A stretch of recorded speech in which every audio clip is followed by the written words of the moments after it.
আসসালামু আলাইকুম। ডলিস কিচেনে সবাইকে স্বাগত। আপনারা কেমন আছেন? আমি ভালো আছি। আজকের আপনাদের সামনে হাজির হয়েছি নতুন একটি রেসিপি নিয়ে। আজকের আমি আলু দিয়ে ডিম রান্না করে দেখাবো। আমি গ্যাসটা অন করে দিলাম। পরিমাণ মতো তেল দিয়ে দেব। আমার তেলটা গরম হয়ে গেছে। এখন আমি আলু ভেজে নেব।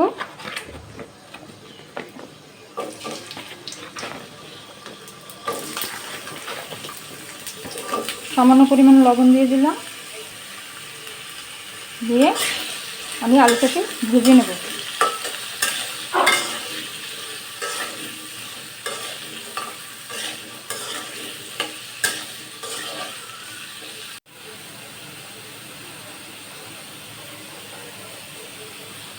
আমার আলু ভাজা হয়ে গেছে। এখন আমি আলুগুলো বাটিতে তুলে নেব।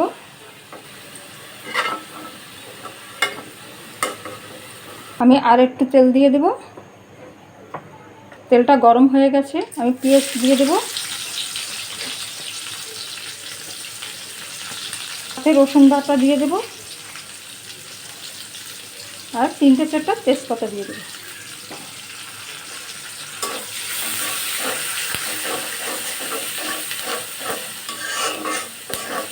পেঁয়াজ রসুনটা ভালো করে ভেজে নেব।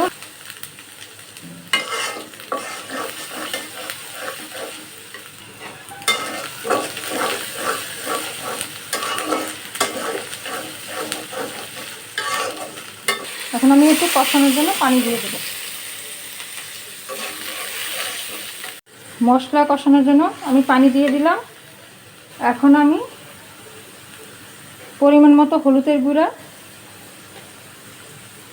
পরিমাণ মতো মরিচের গুঁড়া, পরিমাণ মতো ধনের গুঁড়া দিয়ে দিলাম, আর পরিমাণ মতো লবণ দিয়ে দিলাম। মশলাটা ভালো করে কষাবো। মশলাটা কষানো হয়ে গেছে। এখন আমি আলুগুলো দিয়ে দেব। আলুগুলো দিয়ে এখন ভালো করে আবার কষিয়ে নেব।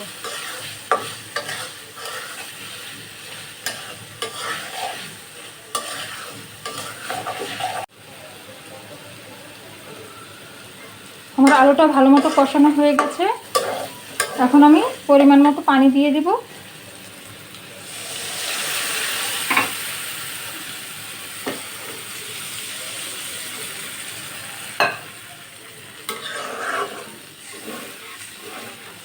তাড়াতাড়ি বলক আসার জন্য আমি ঢেকে দেব। ঢাকনাটা উঠিয়ে দেখি ঝোলটা ফুটে উঠেছে। আমি এখন ডিমগুলো ভেঙে দিয়ে দেব।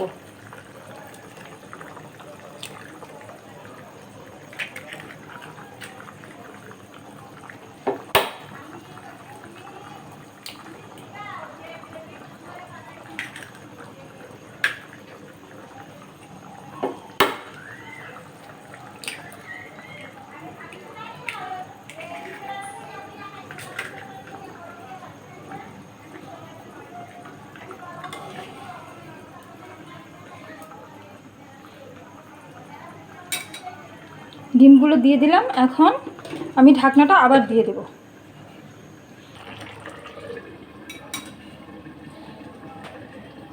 চুলার আঁচটা একটু কমিয়ে দিই, আর একটু সেদ্ধ হওয়া লাগবে।